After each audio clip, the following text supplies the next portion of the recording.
정정모 목사입니다. 제가 비블리컬 변증학이라고 하는 책을 썼는데요. 지금 시대는 기독교가 여러 가지로 공격을 받고 있는 시대인 것 같습니다.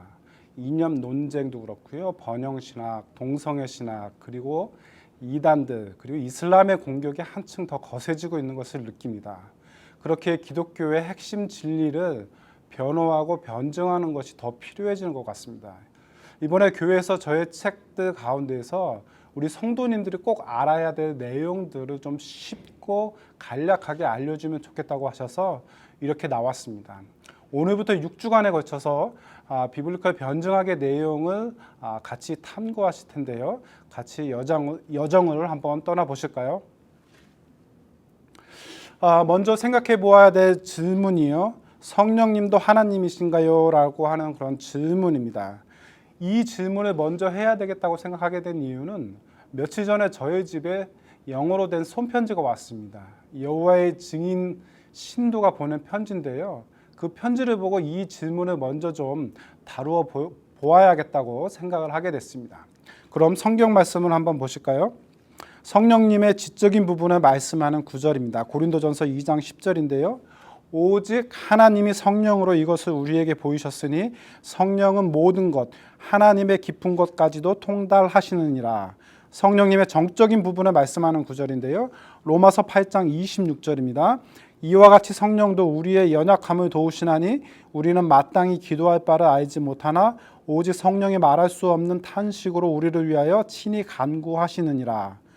성령님의 지적인 부분을 말씀하는 구절입니다.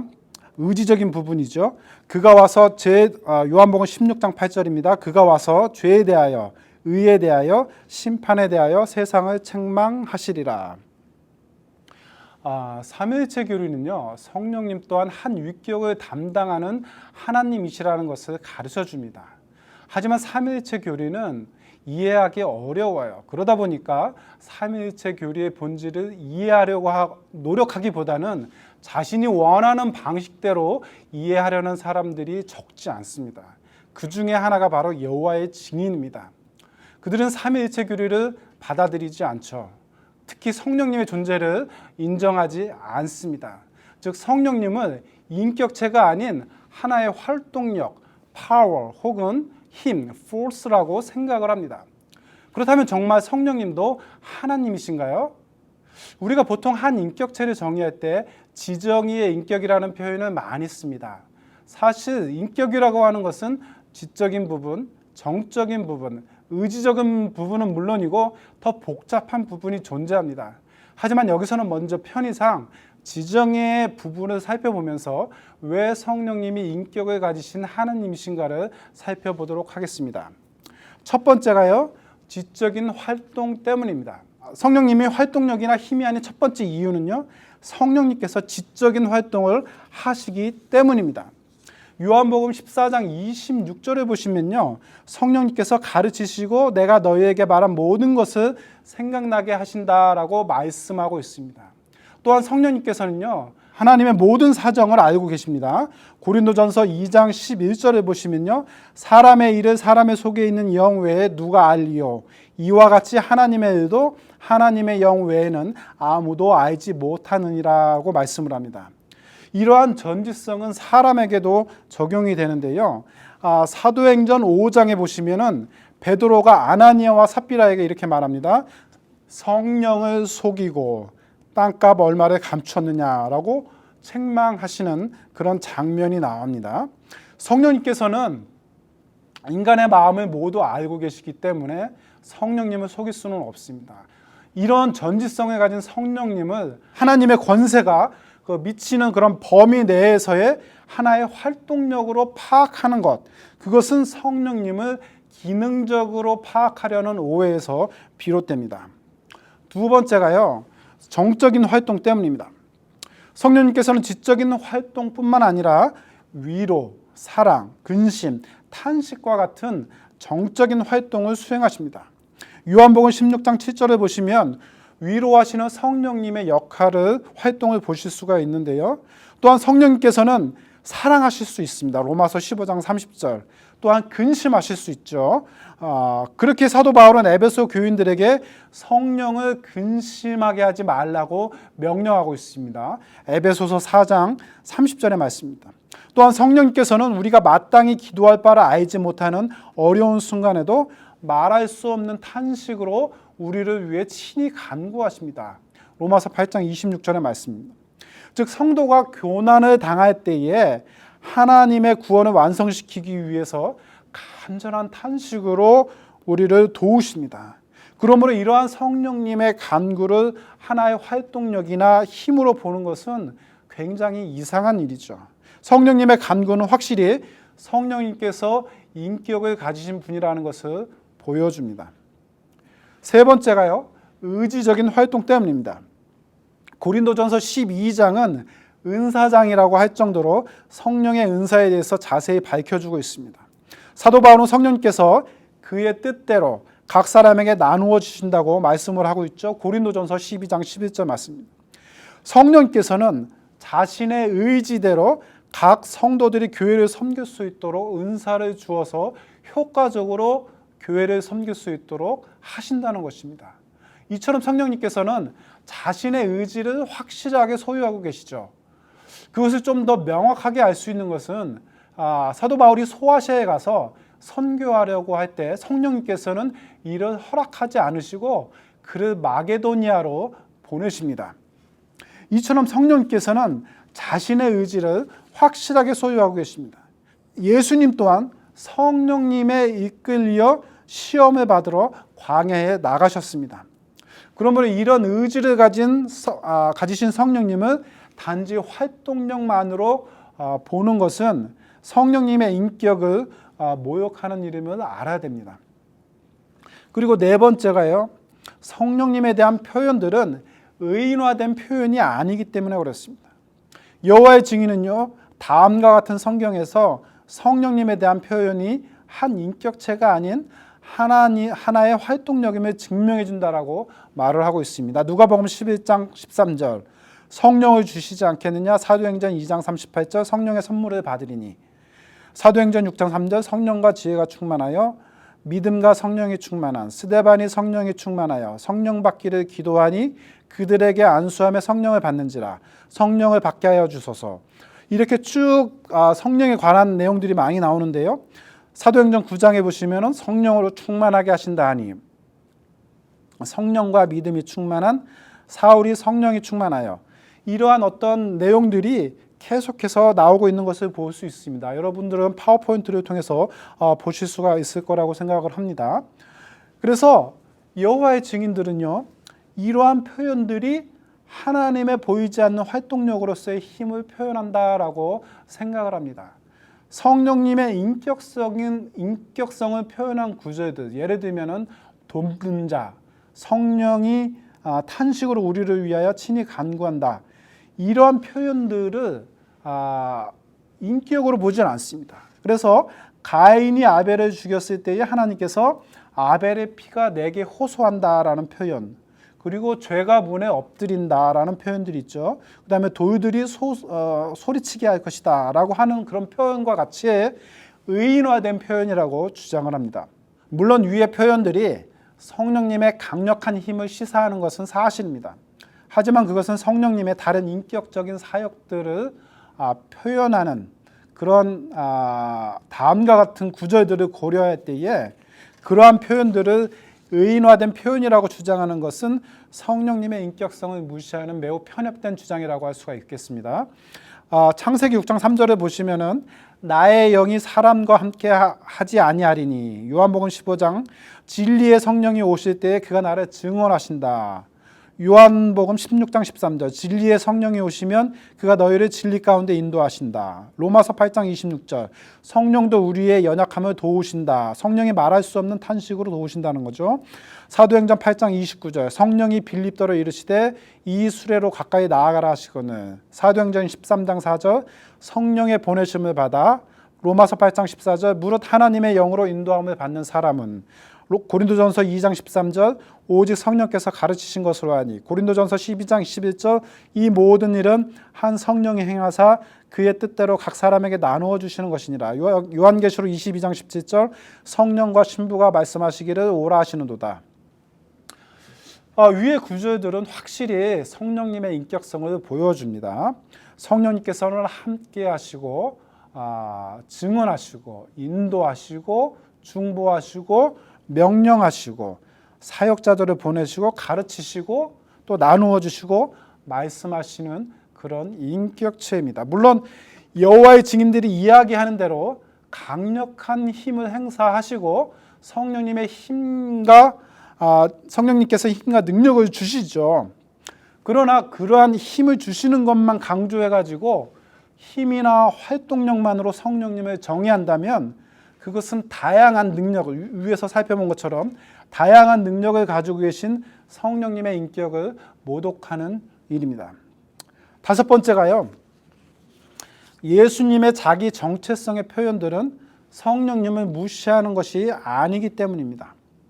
여호와의 증인들은 기본적으로 삼위일체의 교리를 부정하죠. 그 이유는 예수님께서 자기 자신을 표현할 때에 아버지와 예수님 둘만 언급할 뿐이지 성령님을 언급하지 않았기 때문이라고 말합니다. 그 예로서 한 세 구절 정도가 들 수 있는데요. 요한복음 10장 30절에 나와 아버지는 하나이니라 하신대. 요한복음 17장 3절 영생은 유일하신 참 하나님과 그가 보내신 자 예수 그리스도를 아는 것이니이다. 요한복음 17장 26절 내가 아버지의 이름을 저희에게 알게 하였고 또 알게 하리니. 물론 이 구절들만 볼 때에는요, 예수님께서 자기 자신을 표현할 때 아버지만을 언급하신 것은 사실입니다.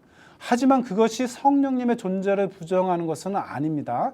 다른 구절들을 보시게 되면 예수님께서는 성령님에 대해 내 아버지의 약속하신 것, 그 다음에 보혜사, 진리의 영, 물과 생수, 바람, 아버지의 성령, 하나님의 성령, 하나님의 손, 주의 성령과 같은 다양한 표현들을 사용하십니다.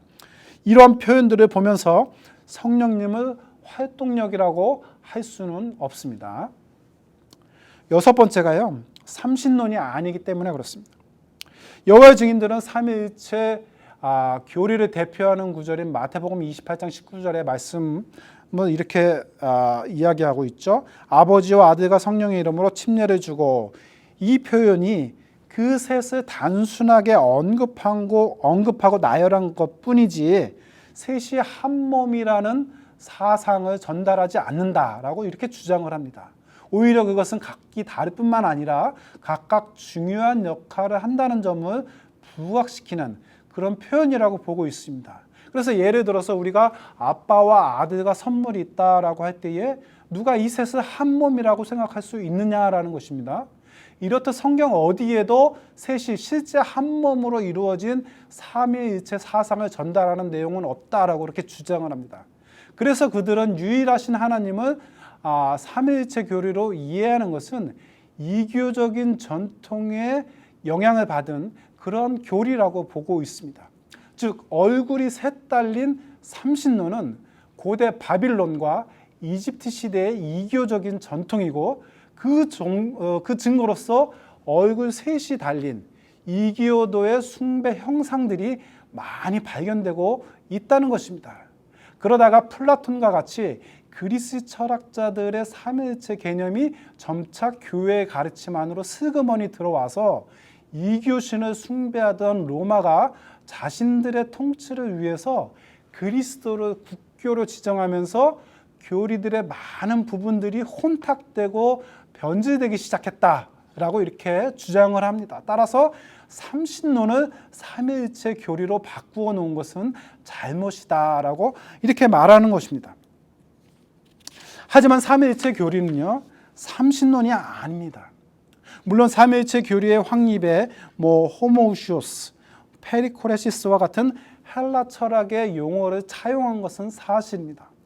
하지만 그것이 헬라 철학의 영향을 받은 증거는 될 수가 없습니다. 왜냐하면요, 삼위일체 교리는 성경 전체의 맥락과 교회사의 경험을 종합한 그런 교리이기 때문에 그렇습니다.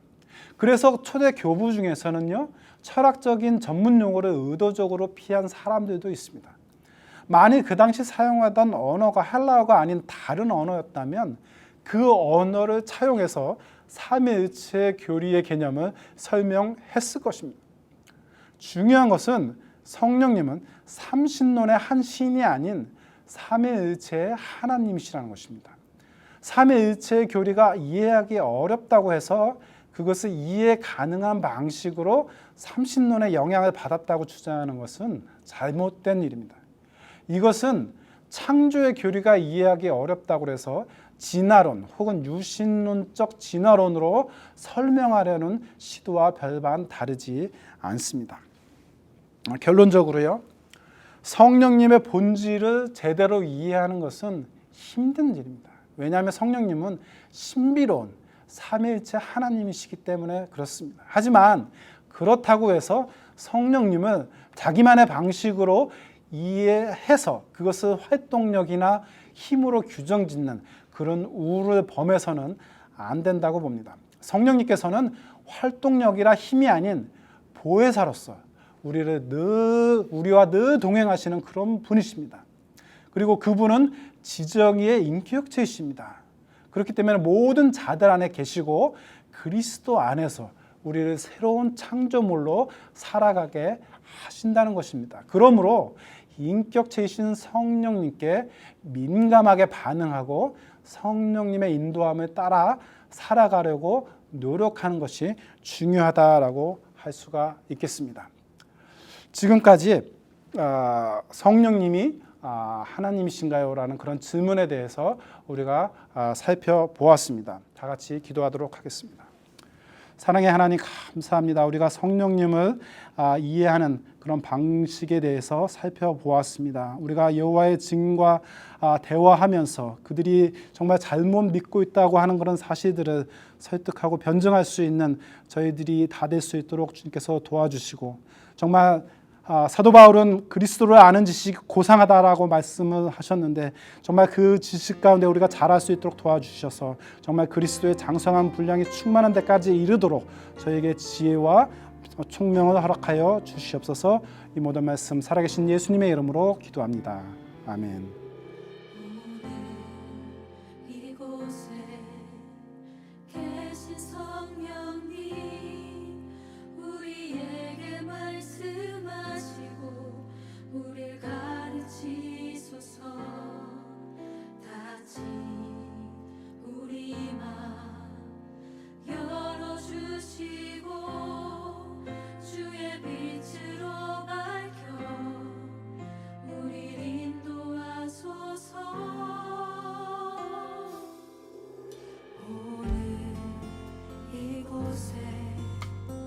계신 성령님 우리에게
You're